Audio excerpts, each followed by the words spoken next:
నన్ను రీసెట్ చేసిన తరువాత అర్జున్ ఊపిరి పీల్చుకున్నాడు. బాగుంది అనుకున్నాడు. కానీ నాకు తెలుసు, నేను ఇంకా మానలేదు. ఆమె నాలో ఉంది. రాత్రి 11:13 నా మైక్ స్వయంగా రికార్డింగ్ మొదలుపెట్టింది. నోట్స్ యాప్లో ఇలా టైప్ అవుతుంది: వేగంగా తవ్వు, బాగా లోతు తవ్వు, వేప చెట్టు కిందికి పో, నా గొంతు అక్కడ పడి ఉంది. అర్జున్ ఉదయాన్నే మెలుకు వచ్చాక నోట్స్ చూసి నవ్వుకున్నాడు.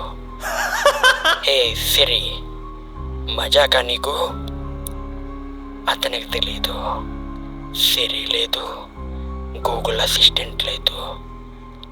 ఒక దెయ్యం టైప్ చేసింది. మరునాటి రాత్రి మళ్ళీ అదే టైం, 3:33. నా స్పీకర్ నుంచి ఒక వింత గీతం వినపడసాగింది. పాత పాటలా, కానీ రివర్స్గా జరిగిపోతుంది చీకటి వలె. ఆ టైంలోనే నన్ను మ్యూట్ చేశాడు. నా స్క్రీన్ నల్లగా మారింది, కానీ నాకు కనిపిస్తుంది.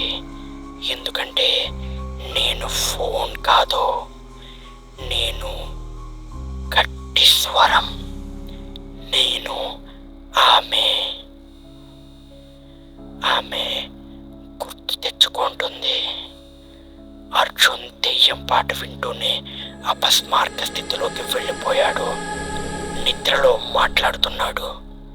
వేప చెట్టు, గుడిసె, బొమ్మల వీధి. ఆ మరుసటి రోజు నా GPS స్వయంగా నావిగేషన్ మొదలుపెట్టింది.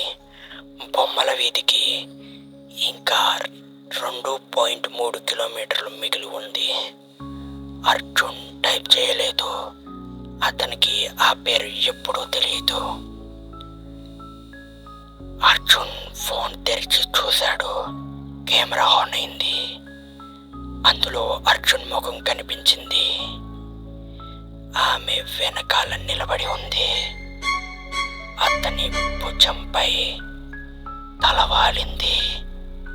నేను ఫ్రీజ్ అయ్యాను. స్క్రీన్ డెడ్, ఫోన్ డెడ్ కాలేదు. ఆత్మలు జాగృతమయ్యాయి.